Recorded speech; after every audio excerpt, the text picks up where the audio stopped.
Hello student, आज हम आपको करा रहे हैं linear equation in two variable. Chapter 4 है, क्लास 9th मैथ है, एनसीईआरटी की बुक है।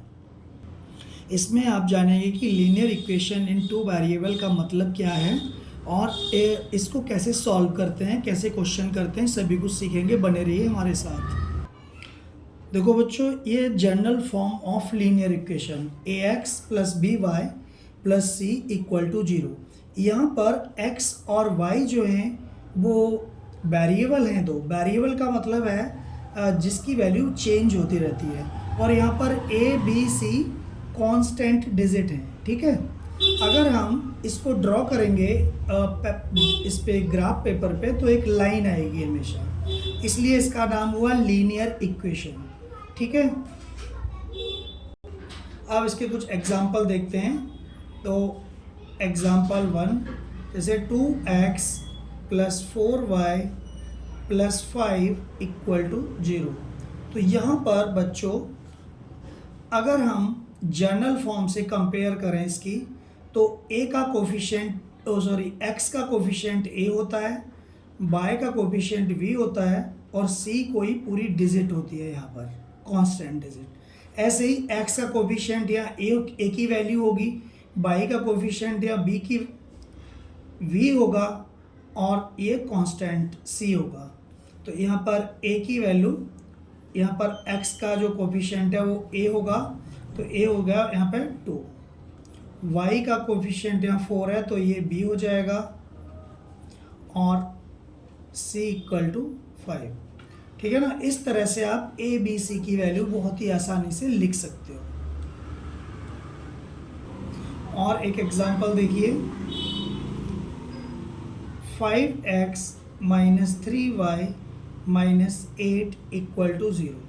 तो यहाँ पर x का जो कोफिशिएंट है 5, जैसे यहाँ x का कोफिशिएंट a है, वैसे यहाँ x का कोफिशिएंट 5 है, तो a की वैल्यू 5 हो गई, तो a इक्वल टू 5। ऐसे ही y का कोफिशिएंट यहाँ b है, तो y की कोफिशिएंट यहाँ पर क्या है -3, तो यहाँ पर v की वैल्यू हो गई -3, और c की वैल्यू हो गई -8। कहने का मतलब ये है x का जो कोफिशिएंट है वो a होता है, y का कोफिशिएंट होता है वो b होता है, और जो अकेली डिजिट होती है यहाँ पर वो c होता है। ध्यान रखना, जो साइन यहाँ पर लगा हुआ है वो उसका वो साइन साथ में आएगा। जैसे यहाँ पर 8 के साथ माइनस है, तो c की वैल्यू -8, और यहाँ y के साथ यहाँ -3 है, खाली 3 नहीं मानेंगे, और -3 होगा तो b की वैल्यू -3 हो जाएगी। और देखिएगा third, 2x plus 8 equal to 0। ठीक है, तो यहाँ पर a की वैल्यू हो गई 2, और b की वैल्यू, यहाँ पर y है नहीं तो v की वैल्यू यहाँ पर 0 हो जाएगी। जिसकी वैल्यू नहीं होती है वो हम 0 से डिनोट करते हैं, और c की वैल्यू यहाँ 8 ही रहेगी। ध्यान रखना, a b c में कन्फ्यूजन नहीं होना है आपको। y है तो वो v होगा, x है तो उसके साथ की वैल्यू a होगी, y है तो उसके साथ की वैल्यू b होगी, लेकिन यहाँ y नहीं है। अगर हम इसको ऐसे दूसरी तरह से भी लिखना चाहें तो लिख सकते हैं, जैसे 2x plus 0 y plus 8 equal to 0। ठीक है ना। तो इसको आप ऐसे भी लिख सकते हैं। अगर y नहीं है तो हम 0y करके लिख देंगे, जो नहीं है 0 लगा के लिख देंगे, तो हमें ईजी रहेगा उसकी वैल्यू को जानना। ठीक, अब आपकी समझ में आ गया होगा।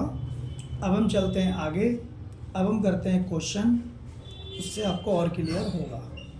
अब हम करते हैं एक्सरसाइज 4.1 का क्वेश्चन नंबर 1। और जो क्वेश्चन नंबर 1 है एक्सरसाइज 4.1 का, क्वेश्चन ये है कि the cost of a notebook is twice a pen. The cost of a notebook is twice a pen. Notebook की जो कीमत है वो पेन से दोगुनी है। Write a linear equation in two variable to represent this statement. इस statement को रिप्रेजेंट करने वाला एक लीनियर इक्वेशन लिखिए आप। ठीक है, तो यहाँ पर करते हैं, जो पहले दिया है वो x मान लो, बाद में दिया है वो y मान लो। तो लिखो let cost of notebook equal to x, और cost of pen equal to y. पहले तो हम ये लिख लेंगे दोनों को, यहाँ पर नोटबुक है और एक पेन है, ठीक है, इसको एक्स सेलेक्ट कर लिया, इसको वाई। अब हमने क्या है कि नोटबुक की कीमत डबल है पेन से, दोगुनी है पेन से, तो अकॉर्डिंग टू क्वेश्चन,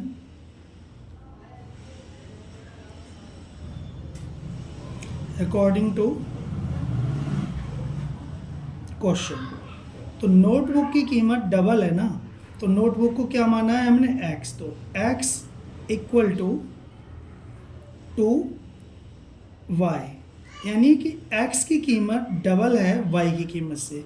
ये हमारा linear equation in two variable हो गया अकॉर्डिंग टू दैट स्टेटमेंट। अच्छा ठीक है, आगे हम यहाँ करते हैं, ये इसके आगे, तो ये आंसर हो गया वैसे, लेकिन इसको इधर ले आओ, क्योंकि हमारा जो लीनियर इक्वेशन क्या था, ax plus b y plus c equal to 0, तो इधर 0 होना चाहिए, इधर राइट में 0 होना चाहिए और लेफ्ट में बाकी तीनों चीज़ होनी चाहिए, क्योंकि यहाँ 3 तो है नहीं, दो यूनिट है, तो इसको y को हम इधर ले आएंगे, ठीक है ना, इससे कुछ मतलब नहीं है, हमने तो ये बता दिया था आपको। तो यहाँ y को इधर ले आओ लेफ्ट की तरफ, तो x minus 2y equal to 0, और ये आंसर हो गया, ठीक है, स्टैंडर्ड फॉर्म में लिख गया, और यही आपका आंसर है। मेरे ख्याल से आपको समझ में आ गया होगा।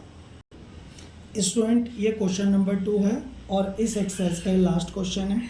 इसके टोटल पार्ट हैं 8 पार्ट है इसके टोटल। करते हैं इसको, कैसे करेंगे देखिए। पहला पार्ट है इसका ए, ध्यान से देखिएगा, बहुत ही ईजी है। 2x plus 3y equal to 9.35 पे बार। तो बच्चों ये जो है, सबसे पहले हम अपनी जनरल फॉर्म को याद करेंगे। Linear equation in two variable की जो जनरल फॉर्म होती है वो होती है ax plus b y plus c equal to 0, ये होती है ना। देखिए, तो इसको सबसे पहले 0 बनाएंगे राइट साइड में 0, तो इसको इधर ले आओ, ये राइट साइड है, देखो लेफ्ट साइड ये है इसकी, और राइट साइड क्या है, ये है, तो राइट से लेफ्ट में लेके आओ इसको, तो उधर क्या रह जाएगा 0, ठीक है। 2x प्लस 3y माइनस 9.35 पे बार इक्वल टू 0, ठीक, ये हो गई। अब यहाँ पर कंपेयर करेंगे हम जनरल फॉर्म से। जनरल फॉर्म क्या होती है, ax plus b y plus c equal to 0, ठीक है। अब देखो यहाँ 2 का कोफिशिएंट, x का कोफिशिएंट क्या है 2, ऐसे यहाँ x के कोफिशिएंट क्या है a, तो a की वैल्यू हो गई 2, a इक्वल टू 2, बहुत आसान है। b इक्वल टू 3, ये भी ये वैल्यू आ गई, और c इक्वल टू क्या हो जाएगा माइनस 9.35 पे बार, माइनस 9.35 पे बार, तो ये c की वैल्यू हो गई। लेकिन ध्यान ये रखना है कि c इस वैल्यू में बेशक प्लस है, यहाँ पर अगर माइनस है तो आंसर में c की वैल्यू में माइनस ही आएगा, ठीक। अगला पार्ट करते हैं इसका। तो देखो बच्चों, यहाँ पर x minus y upon 5 minus 10 equal to 0 है, और इसमें a b c तीनों की वैल्यू लेफ्ट की तरफ है, जैसे यहाँ पर था ax plus b y plus c left की तरफ और 0 राइट की तरफ, तो यहाँ भी x y a b c तीनों की वैल्यू लेफ्ट की तरफ है, और यहाँ पर ये जो है राइट की तरफ 0 है। तो देखो क्या होता है, करते हैं। तब यहाँ कंपेयर कर दो, ax plus b y plus c equal to 0, तो यहाँ पर जैसे x के साथ a है, यहाँ पर x के साथ क्या है, कुछ नहीं है, तो 1 होता है, ठीक है, 1 मान लेते हैं। तो यहाँ पर a इक्वल टू 1 और b इक्वल टू, यहाँ y के साथ क्या है 1, तो माइनस 1 अपॉन 5, और यहाँ c इक्वल टू माइनस 10, ये ए बी सी तीनों की वैल्यू हो गई। इसी तरह से ये थर्ड पार्ट है सीज का।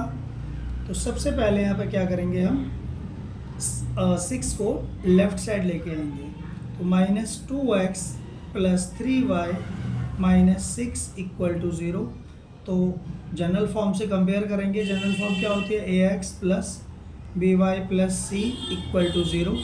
तो यहाँ पर a की वैल्यू -2 है, इक्वल टू -2, v की वैल्यू क्या है आप बताओ 3, और c की वैल्यू है -6। ये आंसर बहुत ही आसान। अब करते हैं हम क्वेश्चन डी पार्ट इसका। x equal to 3y, x equal to 3y, तो इसको 0 नहीं है इधर राइट की तरफ, 3y है, तो इस लेफ्ट की तरफ ले आओ। x minus 3y equal to 0। ठीक है, अब यहाँ पर कंपेयर कर दो जनरल फॉर्म से। अब इसमें देखो जनरल फॉर्म में यहाँ पर a की वैल्यू है, b की वैल्यू है, c की नहीं है, क्योंकि यहाँ पर कांस्टेंट टर्म नहीं है। तो एक काम करो, आप इसको लिख लो जनरल फॉर्म से कंपेयर करने के लिए। अगर 2 ही टर्म है ना, 3 टर्म होते हैं। आपको पता है जनरल फॉर्म में ax plus by plus c होता है, पहले भी मैंने बताया, यहाँ भी देखो ax plus by plus c। लेकिन यहाँ पर इक्वेशन में x की वैल्यू 1 है और a की वैल्यू 1 है और b की वैल्यू -3 और c की वैल्यू 0 है। तो आप या तो डायरेक्ट लिख दो तो, या फिर आप सीधे सीधे ही कर दो, कोई दिक्कत नहीं है। ध्यान दो जनरल फॉर्म क्या होती है, ax plus by plus c equal to 0। तो आप एक चीज़ देखो कि यहाँ पर x के जैसे x के बगल में यहाँ पर a है, x का कोफिशिएंट है, यानी इसका क्या कोफिशिएंट है 1, तो यहाँ 1 मान लो, तो a की वैल्यू 1 हो गई। अब y पे आ जाओ, दोनों y हैं, तो b की वैल्यू -3 हो गई। अब c है ही नहीं इसमें, तो c की वैल्यू 0। तो इस तरह से आप कर सकते हो। a b c d 4 part हो गए ना। अब हम इस साइड कर देते हैं क्योंकि यहाँ जगह है काफ़ी। e 2x equal to -5y, 2x equal to -5y, तो यहाँ पर ये हो गया। तो इसको लेफ्ट साइड ले लो, 2x। सबसे पहले हम यही देखते हैं कि जनरल फॉर्म में 0 है कि नहीं है, जनरल फॉर्म बनाते हैं इसकी। 2x ये -5y इधर आएगा तो प्लस का 5y हो जाएगा। ठीक है, और यहाँ पर x की वैल्यू है, y की है, यानी a की वैल्यू है, b की वैल्यू c की नहीं है, तो यहाँ पर चाहो तो 0c लिख दो इक्वल टू 0। तो ये जनरल फॉर्म से कंपेयर कर दो। हमने इस वाले में नहीं लिखा था यहाँ से 0c, हमने डायरेक्ट ही लिखा था। ठीक है ना, तो उससे कोई फ़र्क नहीं पड़ता है। चाहो तो आप लिख दो 0c, वरना मत लिखो, c की वैल्यू 0 हो जाएगी, नहीं लिखोगे तो। अब आप देखो जनरल फॉर्म क्या है, ax plus by plus c equal to 0। तो यहाँ पर a की वैल्यू 2, b बराबर 2 को 5 और c इक्वल टू 0। अगर आप ऐसे करोगे जनरल फॉर्म लिखे तो गलती नहीं होगी, डायरेक्ट करोगे तो गलती होने के चांस हैं, प्रैक्टिस अगर नहीं है आपकी तो। अगला पार्ट है 3x plus 2 equal to 0, 3x plus 2 equal to 0। तो यहाँ पर लेफ्ट साइड ही है, राइट साइड 0 है, तो ठीक है। जनरल फॉर्म क्या होती है, ax plus by plus c equal to 0। ठीक है ना। अब यहाँ पर हम चाहें तो लिख सकते हैं 3x, यहाँ बीच में 3x प्लस, अब यहाँ y का टर्म नहीं है तो 0y लिख दो, और प्लस 2 इक्वल टू 0।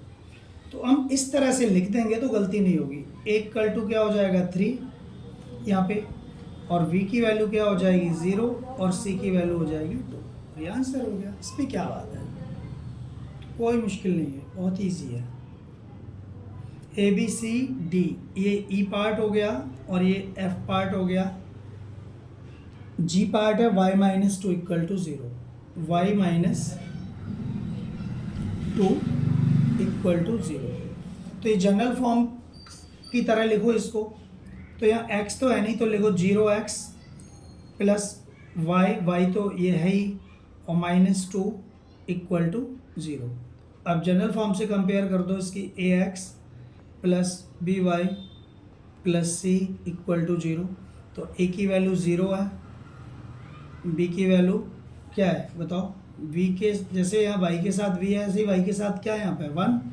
मैं लिख नहीं रहा 1, समझ लो 1 है, पहले लिखा था इस बार नहीं लिख रहा। सी इक्वल टू -2, ठीक है। ई एफ जी एच इसका लास्ट पार्ट है 5 इक्वल टू 2x।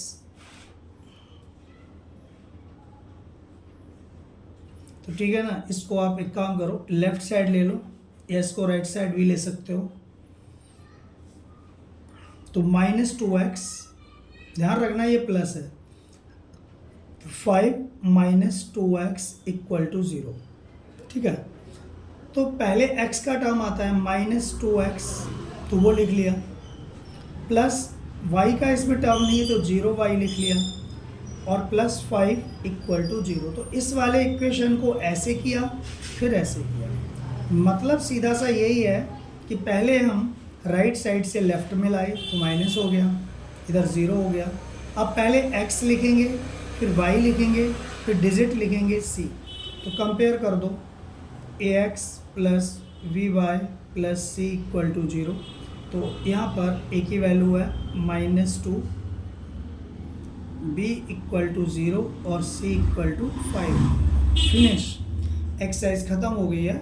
उम्मीद करते हैं आपको समझ में आ गया होगा।